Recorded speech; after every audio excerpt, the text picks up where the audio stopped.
నమస్తే. మన గాంధీగిరి వార్తలకు స్వాగతం. రామగుండం పారిశ్రామిక ప్రాంత రౌండప్. ఈరోజు గాంధీగిరి అందిస్తున్న ప్రత్యేక వార్తలు చదువుతున్నది దయానంద్ గాంధీ. వార్తల్లోని ముఖ్యాంశాలు. గోదోరికంలో ఐఎఫ్టి ప్రాంతీయ సదస్సు, రిధిమ పుట్టినరోజున పుణ్య కార్యము, ఆర్ఎఫ్సిఎల్ మీద అంబటి నరేష్ వాయిస్, ప్రాణాలు తీసుకున్న ఎన్టీపీసీకి చెందిన లేడీ జవాన్ వివరాలు. ఈ రోజు గాంధీగిరి వార్తలను సమర్పిస్తున్నది శ్రీకాంత్ కంటి దవాఖానా. కోల్బెల్ కు కంటిపాప, అన్ని వర్గాలకు వెలుగు కిరణం. డాక్టర్ శ్రీకాంత్ సారథ్యంలో వైద్య సేవల్లో శ్రీకాంత్ కంటి దవాఖానా. ఏప్రిల్ 15 నుండి ప్రతి గురువారం ఉచిత వైద్య నేత్ర శిబిరం. కంటి పొరకు ఆపరేషన్ 5,000 రూపాయలకే చేయబడును. లక్కం భిక్షపతి కార్యనిర్వహణలో శ్రీకాంత్ కంటి దవాఖానా, లక్ష్మీనగర్, గోదావరికని. Phone number 8074911632. కార్మికుల సమస్యల పరిష్కారం కోసం దేశవ్యాప్త ఉద్యమాలకు సిద్ధం కండని ఐఎఫ్టి జాతీయ ప్రధాన కార్యదర్శి టి శ్రీనివాస్ పిలుపునిచ్చారు. ఈరోజు గోదావరికన్ను హోటల్ హాల్లో ఐఎఫ్టి ఆధ్వర్యంలో ప్రాంతీయ సదస్సు నిర్వహించారు. ఈ ప్రాంతీయ సదస్సులో టి శ్రీనివాస్తో పాటుగా రాష్ట్ర ప్రధాన కార్యదర్శి ఎం శ్రీనివాస్, రాష్ట్ర అధ్యక్షుడు ఐ కృష్ణ మాట్లాడారు. కేంద్రంలో బీజేపీ పాలకులు స్వదేశీ విదేశీ బడా కార్పొరేట్ సంస్థల ప్రయోజనాలకు అనుగుణంగా దేశ కార్మిక వర్గం యొక్క ఆర్థిక ఉపాధి ఉద్యోగ ప్రయోజనాలు దెబ్బతీసే విధంగా, వారి మౌలిక హక్కులను రద్దు చేసే విధంగా 4 లేబర్ కోడ్లను రూపొందించి అమల్లోకి తెచ్చాయన్నారు. దేశ ప్రజల కార్మికుల ప్రాథమిక హక్కులను అత్యంత ప్రమాదకరమైన నూతన నేర చట్టాలను 4 లేబర్ కోడ్స్ను తక్షణమే వెనక్కి తీసుకోవాలని వారు డిమాండ్ చేశారు. ఈ ప్రాంతీయ సదస్సుకు ఐఎఫ్టి జిల్లా అధ్యక్షుడు ఈ నరేష్, ఈ రాజేందర్లు అధ్యక్ష వర్గంగా వ్యవహరించగా, నాయకులు A Venkanna, MD Chandupasha, B Ashok, D Brahmanandam, T Srinivas, Chilaka Shankar, E Ramakrishna, G Mallesham, M Durgaiah, Bichaiah తదితరులు ఇందులో పాల్గొన్నారు. ప్రభుత్వం మూడోసారి అధికారంలోకి వచ్చింది. కేంద్ర ప్రభుత్వం తీసుకొచ్చినటువంటి 45 కోట్ల మంది కార్మిక వర్గానికి సంబంధించినటువంటి వాళ్లకు ఉరితాడుగా ఉన్నటువంటి 4 లేబర్ కోడ్లను రద్దు చేయాలనేటువంటిది, అదేవిధంగా ప్రజల యొక్క ప్రజాస్వామిక హక్కులని కాలరాచే విధంగా ఉన్నటువంటి, పోలీసు వ్యవస్థకు సర్వాధికారాలు ఇచ్చేటువంటి విధంగా ఉన్నటువంటి 3 క్రిమినల్ చట్టాల మార్పులు అవుతుందో వాటిని రద్దు చేయాలని, దేశంలో ఉన్నటువంటి కాంట్రాక్ట్ అవుట్ సోర్సింగ్ కార్మికుల్ని, స్కీమ్ వర్కర్లందరినీ కూడా పర్మిట్ చేయాలి. అదేవిధంగా వాళ్ళ కనీస వేతనం 26,000 ఉండాలనేటువంటి ఒక ప్రధాన డిమాండ్ల మీద ఐఎఫ్టి జాతీయ కమిటీ దేశవ్యాప్తంగా అన్ని రాష్ట్రాల్లో ప్రదర్శనలు, ధర్నా కార్యక్రమాలు నిర్వహించాలని నిర్ణయించింది. దీనిలో భాగంగా తెలంగాణ రాష్ట్రంలో ఈ నెల 30వ తారీఖున చలో హైదరాబాద్ కార్యక్రమాన్ని పిలుపునిచ్చింది. ఈ పిలుపులో కార్మిక వర్గం అంతా పాల్గొనాలని విజ్ఞప్తి చేస్తా ఉన్నాం. ప్రధానంగా బీజేపీ గత 10 సంవత్సరాల కాలంలో కార్మికులకు ఇచ్చినటువంటి ఏ హామీని అమలు చేయలేదు. కార్పొరేట్ వర్గాల ప్రతినిధిగా పనిచేసినటువంటి పరిస్థితి ఉంది.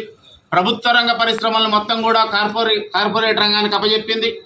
దేశంలో ఉన్నటువంటి 267 కీలక ప్రభుత్వ రంగ పరిశ్రమలన్నీ కూడా వాళ్ళకి అప్పచెప్పింది.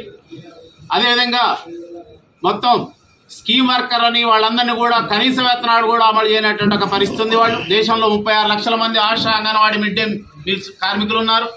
అదేవిధంగా ప్రభుత్వ రంగ పరిశ్రమలో పర్మనెంట్ కార్మికులు తగ్గించి కాంట్రాక్ట్ కార్మికుల సంఖ్యను పెంచుతున్న పరిస్థితి ఉంది. ప్రైవేట్ రంగం లాగానే ఇది కూడా ప్రభుత్వం వాళ్ళ కార్మికుల శ్రమ దోపిడీ చేస్తూ ఉంది. అదేవిధంగా తెలంగాణ రాష్ట్రంలో బీఆర్ఎస్ ప్రభుత్వం 10 సంవత్సరాల కాలంలో కార్మికుల ఏ సమస్యను పరిష్కరించలేదు. అదేవిధంగా అధికారంలోకి వచ్చినటువంటి కాంగ్రెస్ పార్టీ మేము కార్మికులకు సంబంధించినటువంటి న్యాయమైన సమస్యలు పరిష్కరిస్తామని కార్మిక డిక్లరేషన్ ప్రకటించింది. ఈ 8 నెలల కాలంలో కార్మికులకు సంబంధించినటువంటి ఏ సమస్యని పరిష్కరించలేదు. అదేవిధంగా వాళ్ళ వేతనాలు పెంచేటువంటి పరిస్థితి కానీ, గతంలో బీఆర్ఎస్ ఏదైతే అమలు చేయలేదో వాటిని వీళ్ళు అమలు చేస్తా ఉన్నారు. దానికి కానీ వీళ్ళు పూనుకోలేదు ఈనాటికి అమలు చేయడానికి. కనుక రాష్ట్ర ప్రభుత్వం కూడా తక్షణం కార్మికుల సమస్యల్ని, వేతనాల్ని, కనీస వేతనాల జీవోల్ని రివైజ్ చేయాల్సినటువంటి అవసరం ఉంది. కనుక ఈ ప్రధాన సమస్యల మీద చలో హైదరాబాద్ 30వ తారీఖున జరిగేటువంటి దాంట్లో అన్ని రంగాల కార్మికులు పాల్గొనాలని కేంద్ర ప్రభుత్వం తీసుకొచ్చిన 3 నూతన నేర చట్టాలని, అట్లాగే 4 లేబర్ కోడ్స్ని తక్షణమే వెనక్కి తీసుకోవాలని చెప్పి భారత కార్మిక సంఘాల సమైక్య ఐఎఫ్టియుగా మేము డిమాండ్ చేస్తున్నాం. ఈ డిమాండ్ల ప్రాతిపదిక మీద రేపు సెప్టెంబర్ 30న చలో హైదరాబాద్ కార్యక్రమాన్ని కూడా మేము చేపట్టాం. 4 లేబర్ కోడ్స్, 3 నూతన చట్టాలను ఎందుకు వెనక్కి తీసుకోవాలని చెప్పి మేము డిమాండ్ చేస్తున్నామంటే, ఇది పౌర సమాజానికి పౌరుల జీవించే హక్కుకు సంబంధించినటువంటి, వాళ్ళ వ్యక్తిగత స్వేచ్ఛకు సంబంధించినటువంటి మౌలిక అంశాలు కనుక వాళ్ళ వ్యక్తిగత భద్రతకి, సామాజిక భద్రతకి, వ్యక్తిగత స్వేచ్ఛ, భావ ప్రకటన స్వేచ్ఛకి ఇవి వ్యతిరేకంగా ఉన్నాయి. అట్లాగే కార్మిక వర్గాన్ని బానిస స్థితిలోకి నెట్టడానికి, వాళ్ళ యొక్క శ్రమశక్తిని కారు చౌకగా బడా కార్పొరేట్ శక్తులకు దోచిపెట్టడానికి ఉద్దేశించిన ఈ 4 లేబర్ కోడ్స్ దాదాపు కార్మిక వర్గం యొక్క హక్కుల్ని, సర్వ హక్కుల్ని రద్దు చేసేటువంటి ఒక ప్రక్రియకు ఉద్దేశించబడేటువంటి 4 లేబర్ కోడ్స్. అదేవిధంగా ఇవాళ 3 నేర చట్టాలు ఏవైతే ఉన్నాయో, నూతన నేర చట్టాలు, ఇంతకుముందు మా జాతీయ ప్రధాన కార్యదర్శి చెప్పినట్టుగా ఇవాళ మొత్తం పౌర సమాజంలో ఉన్నటువంటి పౌరులందరూ కూడా వాళ్లకున్నటువంటి రాజ్యాంగం ప్రసాదించినటువంటి ప్రాథమిక హక్కులన్నింటినీ కూడా కాలరాసే విధంగా, రాజ్యాంగానికి విరుద్ధంగా పార్లమెంటులో కేవలము బీజేపీ తన వ్యక్తిగత సభ్యుల చేత ఆమోదింపజేసుకున్నటువంటి ఈ చట్టాలు ఇవి ఒక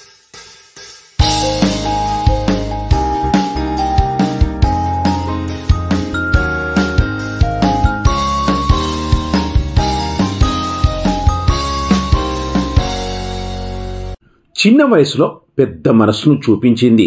తన పుట్టినరోజున నిస్సాయులకు అపన్నస్తం అందించింది ఆ చిన్నారి.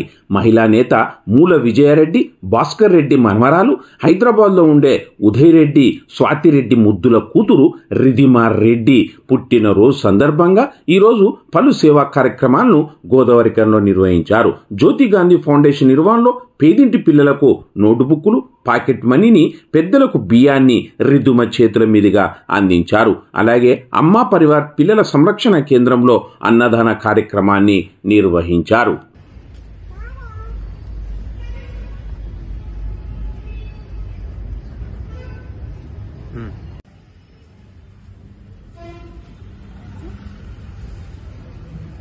గుడ్ మార్నింగ్ అందరికి. ఈరోజు నా బర్త్డే. మీరు ఊరికే కేక్ కట్ చేస్తుంటారు, వాటి వల్ల ఏమి మన హెల్త్ పాడవుతుంది. ఇలా చిన్న పిల్లలకి ఆచరణలు హెల్ప్ చేస్తే వాళ్ళు మంచిగా చదువుకుంటారు, తింటారు, చాలా బాగుంటుంది. మీరు డబ్బులు వేస్ట్ చేయకండి ప్లీజ్. రామగుండం RFC ఎరువుల కర్మాగారంలో విష రసాయనాలు వెలువడుతూ స్థానిక ప్రజలకు తీవ్ర ఇబ్బందికర పరిస్థితులు నెలకొల్పుతున్నారని, గతంలో 2021 సంవత్సరంలో కూడా ఇట్లాగే అమోనియా లీక్ అయిందని, దీనికి కారణమైన అధికారి నిర్లక్ష్యం మూలంగా అప్పుడు కూడా ఇలాంటి ఘటన జరిగిందని, అప్పుడు గత యాజమాన్యం జరిగిన సంఘటనపై విచారణ చేసి బాధ్యులపై చర్యలు తీసుకునే కారణంగా ఇలాంటి ఘటనలు పునరావృతమవుతున్నాయన్నారు. ఇప్పటికైనా సదరు షిఫ్ట్ ఇన్ఛార్జిపై విచారణ చేసి చర్యలు తీసుకోవాలని RFCL మజ్దూర్ యూనియన్ నేత అంబటి నరేష్ డిమాండ్ చేశారు. RFCL ఎరువుల కర్మాగారం నుంచి విష రసాయనాలు విడుదలవుతా ఉన్నాయి. ప్రజల ప్రాణాలు పట్టింపు లేకుండా ఎవలే గంగలవోని అని RFCలో ఉన్నటువంటి అధికారులు, వంశీధర్ అన్నటువంటి షిఫ్ట్ ఇన్ఛార్జు, మరి విఠల్ కుమార్ అన్నటువంటి అధికారి, వీళ్ళిద్దరు ఏబట్టి కెమికల్ అంతా కూడా కాలువలలో పంపించి గాలిలో అంతా విష రసాయనాలు కలిసి ప్రజల ప్రాణాలకు ముప్పై అవకాశం ఉన్నది. ఇంతకుముందు 2021లో కూడా అమోనియా లీక్ అయింది. అప్పుడు కూడా ఎలాంటి చర్యలు అధికారుల మీద తీసుకోలేదు. తూతు మంత్రంగా ప్రజలందరూ లబ్బలీబ మొత్తుకున్న తర్వాత తూతు మంత్రంగా నిప్పుల మీద నీళ్ళు జల్లినట్టు చేసేది తప్ప శాశ్వత పరిష్కారం RFCL యాజమాన్యం చేయలేదు. ఇప్పటికైనా RFCL యాజమాన్యం తీవ్ర స్థాయిలో ప్రాణ నష్టం వాటిల్లక ముందే ZLD ప్రాజెక్ట్ని ఏర్పాటు చేయండి. జీరో లిక్విడ్ డిశ్చార్జ్ ప్రాజెక్ట్ని ఏర్పాటు చేస్తే అది ఒక్క చుక్క కూడా బయటికి రాకుండా ఆవిరి చేస్తుంది. 150 కోట్ల రూపాయల వ్యయం అవుతుంది. మేము కాగితాలకే పరిమితం చేసినామంటే 100 కోట్ల రూపాయల డబ్బులను ఇవాళ లాభాల్లో RFCL యాజమాన్యం పొందుతుంది కదా. మరి ప్రజల ప్రాణాలను చంపి ఇవాళ మీరు ఉత్పత్తి తీసి లాభాలు పొందుతారా? మేము ఒకటే హెచ్చరిస్తూ ఉన్నాం, అక్కడ రాటిఫైడ్ SO ఆఫీసర్ లేడు, మరియు ఎవరని చెప్పినా కనీసం గ్రీవెన్స్ లేదు, ఎవరని చెప్పినా వినటువంటి దాఖలాలు RFCL యాజమాన్యం చేస్తలేదు. ఉన్నత స్థాయి RFCL యాజమాన్యాన్ని తీవ్ర హెచ్చరిస్తూ ఉన్నాం. ఈ యొక్క సందర్భం, ఈ యొక్క కార్యక్రమం మళ్ళీ రిపీట్ అయితే మాత్రం ప్రజాగ్రహాన్ని ఖచ్చితంగా చవిచూడాల్సి వస్తుంది. 2021లో అమోనియా లీక్ అయినప్పుడు ఆ అధికారుల పైన నోటీసులు పంపించి అధికారుల పైన చర్యలు తీసుకుంటే disciplinary action, appropriate disciplinary action తీసుకుంటే ఇప్పుడు ఈ సమస్య వచ్చేది కాదు. కానీ అప్పుడున్నటువంటి ఉన్నత స్థాయి యాజమాన్యం కనీసం దృష్టి పెట్టలేదు. రానున్న రోజుల్లో పెను ప్రమాదం జరగకముందే తేరుకొని ఖచ్చితంగా దీన్ని ప్రివెంట్ చేయాల్సిన బాధ్యత ఆర్ఎఫ్సీఎల్ యాజమాన్యం పైన ఉన్నదని చెప్పి మేము యూనియన్ పరంగా డిమాండ్ చేస్తూ ఉన్నాం ఆర్ఎఫ్సీఎల్ ఉన్నత స్థాయి యాజమాన్యం.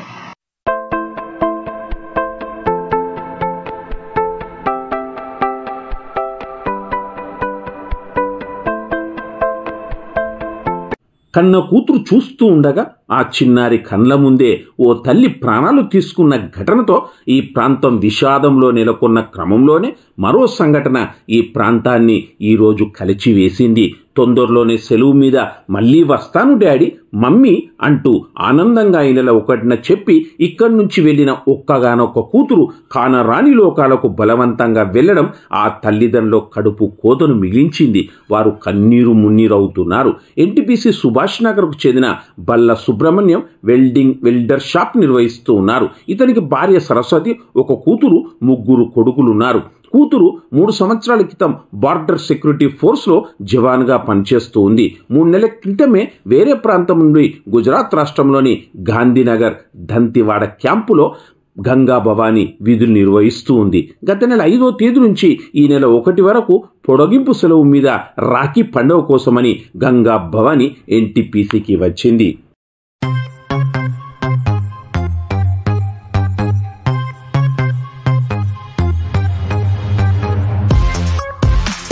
కాగా నిన్న మధ్యాహ్నం 3 గంటల వరకు గేట్ డ్యూటీలో ఉన్న గంగాభవాని రాత్రి 9 గంటలకు డ్యూటీకి రావాల్సి ఉండగా ఆమె రాకపోవడంతో అనుమానంతో గంగాభవాని ఉండే క్వార్టర్స్ గదిలో చూడగా ఆమె కిటికీకి గుడ్డ ముక్కతో ఉరి వేసుకొని చనిపోయింది.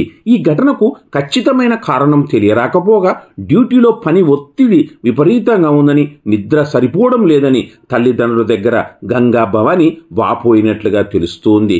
గంగాభవానికి వివాహం కాగా గుంటూరు చిలకలూరిపేటకు చెందిన ఆమె భర్త చనిపోయినట్లుగా ఆమె కుటుంబ సభ్యులు చెప్పారు. ఇటీవలనే గంగాభవానికి కేరళ సేలంకు చెందిన ఒకరితో నిశ్చితార్థం జరిగినట్లుగా తెలుస్తూ ఉంది. ఈ ఏడాది డిసెంబర్ 3న వీరికి వివాహం జరపడానికి నిర్ణయం జరిగినట్లుగా తెలిసింది. ఏది ఏమైనా ఎన్టీపీసీ ప్రాంతంలో ఈ ఘటన విషాద ఛాయను నెలకొల్పింది. గంగాభవాని మృతదేహానికి పోస్టుమార్టం చేసిన అనంతరం ప్రత్యేక విమానంలో గాంధీనగర్ నుంచి హైదరాబాద్ శంషాబాద్ విమానాశ్రయానికి బీఎస్ఎఫ్ అధికారులు తీసుకురాగా అక్కడి నుంచి ప్రత్యేక వాహనంలో ఈమె పార్థివ దేహాన్ని ఎన్టీపీసీ సుభాష్ నగర్లో ఆమె ఇంటికి చేర్చారు.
ఏమైనా తెలిసిందా విషయం? ఏం విషయం తెలియలేదు. విషయం ఏం తెలియలేదు. వస్తే కానీ ఉన్నా అక్కడ రిపోర్ట్స్ బట్టి, ఒక పోస్ట్ మార్టం రిపోర్ట్ బట్టి తెలియాలి. అంతేగాని మనకు అక్కడ జరిగిన విషయాలు ఏం తెలియదు. ఇప్పటి నుండి డ్యూటీ చేస్తున్నారు? 4 సంవత్సరాలు. 4 సంవత్సరాలు. ఎక్కడ డ్యూటీ చేస్తారు? కొన్ని రోజులు ఇక్కడ నార్త్ బెంగాల్లో చేసింది, సిలిగురి ఏరియా. తర్వాత ఇప్పుడు గుజరాత్కి ట్రాన్స్ఫర్ 7-8 నెలలు అయింది. ఎప్పుడు జరిగింది? జరిగింది నిన్న నైట్. మీకు ఎప్పుడు తెలిసింది? నాకు నిన్న పొద్దున 9-10. ఇంతటితో గాంధీగిరి వార్తలు సమాప్తం. నమస్కారం.